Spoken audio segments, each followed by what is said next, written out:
Market ने आज शुरुआत से ही मजबूत माहौल दिखाया और ओपनिंग एक्सपेक्टेड से भी बेहतर रही।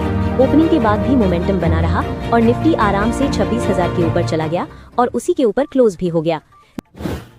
निफ्टी 50 में आज टाटा स्टील, हिंडाल्को और इटर्नल सबसे मजबूत स्टॉक्स रहे, जहां इन शेयरों में करीब 2.5 से 3.5% तक की तेजी आई।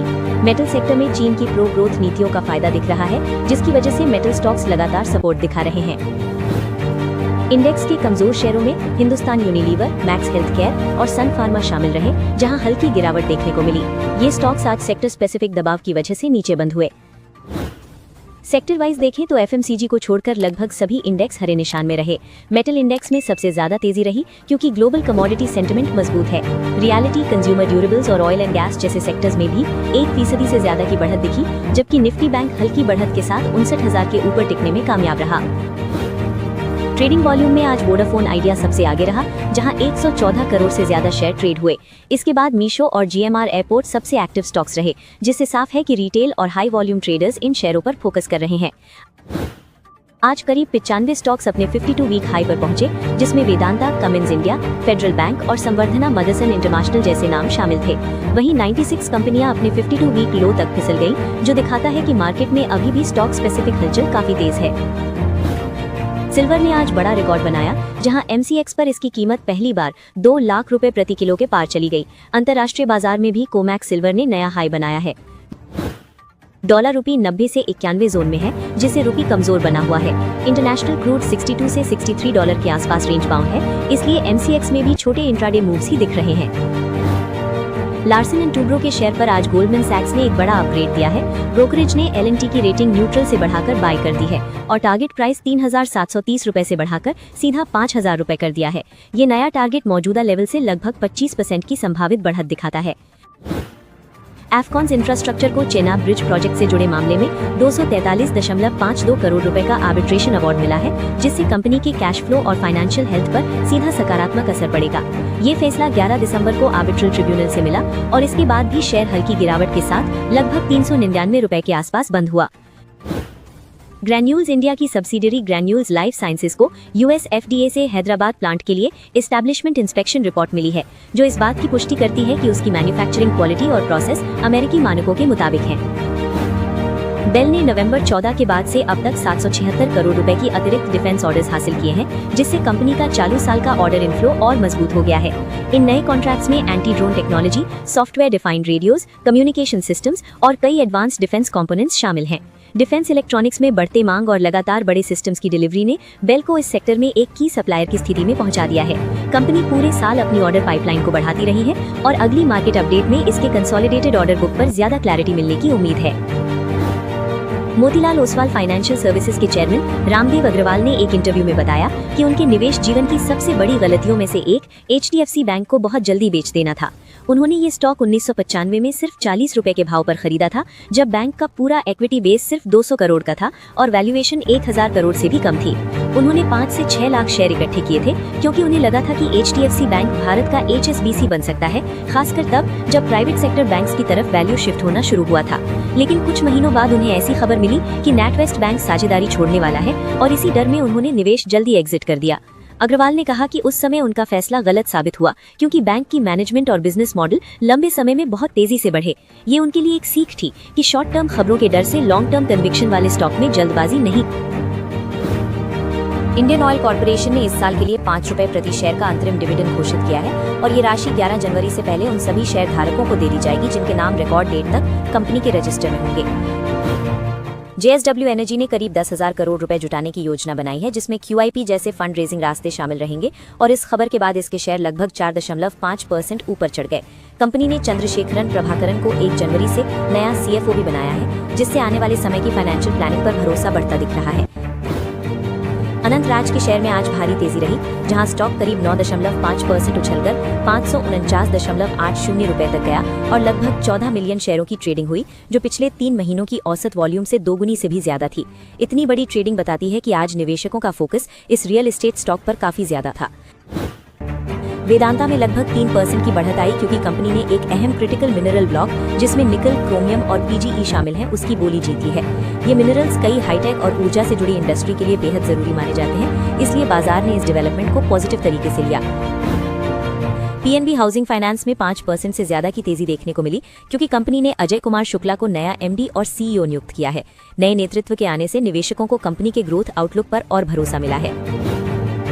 आदित्य बिरला कैपिटल के शेयर करीब 2% चढ़े क्योंकि आरबीआई ने इसे एनबीएफसी कोर इन्वेस्टमेंट से NBFC investment and credit company में बदलने की मंजूरी दे दी है। इस बदलाव से कंपनी को कर्ज देने और निवेश करने में ज्यादा लचीलापन मिलेगा और फंडिंग तक पहुंच मजबूत होगी।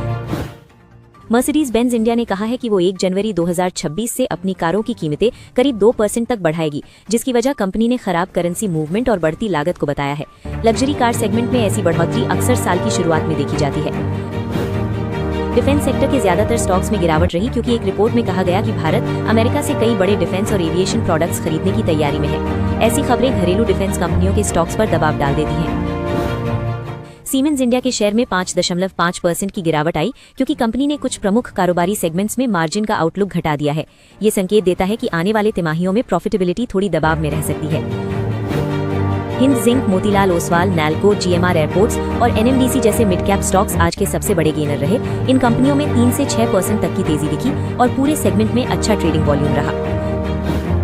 ट्रांसफॉर्मर्स एंड रेक्टिफायर्स के शेयर में 12% की उछाल आई, जो पिछले 11 हफ्तों से गिरावट झेल रहा था। स्टॉक आज 267.90 रुपए तक गया और तेज वॉल्यूम के साथ ट्रेड हुआ, जिससे लगता है कि इसमें शॉर्ट टर्म रिकवरी शुरू हो सकती है। इंडिगो इस हफ्ते निफ्टी 50 का सबसे कमजोर स्टॉक बनता दिख रहा है, जहां शेयर करीब 10% गिर चुका है और पिछले हफ्ते भी लगभग 9% नीचे आया था। फ्लाइट कैंसिलेशन और पायलट स्टाफिंग में गड़बड़ी के बाद कंपनी पर रेगुलेटर्स की जांच चल रही है, जिससे स्टॉक पर दबाव बना हुआ है। शिल्पा मेडिकल के शेयर में 1% से ज्यादा की बढ़त रही क्योंकि कंपनी को यूरोप से रोटीगॉटन ट्रांसडर्मल पैच के लिए शुरुआती मार्केटिंग की मंजूरी मिली है। ये दवा पार्किंसंस और रेस्टलेस लेग सिंड्रोम जैसी समस्याओं के इलाज में इस्तेमाल होती है। आज कुछ बड़े निफ्टी 50 स्टॉक्स ने दिन के लो से अच्छी रिकवरी दिखाई, जैसे टाटा स्टील, हिंदाल्को, बजाज फाइनेंस और अल्ट्राटेक सीमेंट में लगभग 1.5 से 2% तक की वापसी देखी गई। इससे दिखता है कि बाजार के गिरने पर भी कुछ बड़ी कंपनियों में खरीदारी वापस आई है। पैसेंजर व्हीकल्स की डिस्पैच में नवंबर में 19% सालाना बढ़त देखने को मिली, जो त्योहारों के बाद भी मजबूत मांग को दिखाती है। मारुति सुजुकी के डिस्पैच में 21% की बढ़त रही, जिससे साफ है कि ऑटो सेक्टर में मांग अभी भी काफी अच्छी बनी हुई है। मेटल इंडेक्स 2% उछलकर 3 हफ्तों के हाई पर पहुंच गया क्योंकि चीन ने अगले साल अपनी अर्थव्यवस्था को तेज करने के लिए खर्च बढ़ाने और निवेश को बढ़ावा देने का वादा किया है। चीन की ऐसी प्रो ग्रोथ नीतियां दुनिया भर के मेटल्स और कीमतों के लिए फायदेमंद मानी जाती हैं।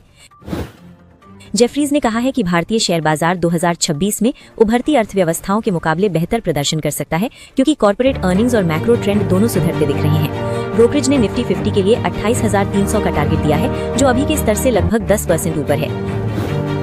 जीएमडीसी के शेयर में 5.5% की बढ़त रही क्योंकि कंपनी को ओडिशा में कोयले की एक खान के लिए मंजूरी मिल गई है। ये प्रोजेक्ट आगे कंपनी के उत्पादन और राजस्व दोनों को बढ़ा सकता है।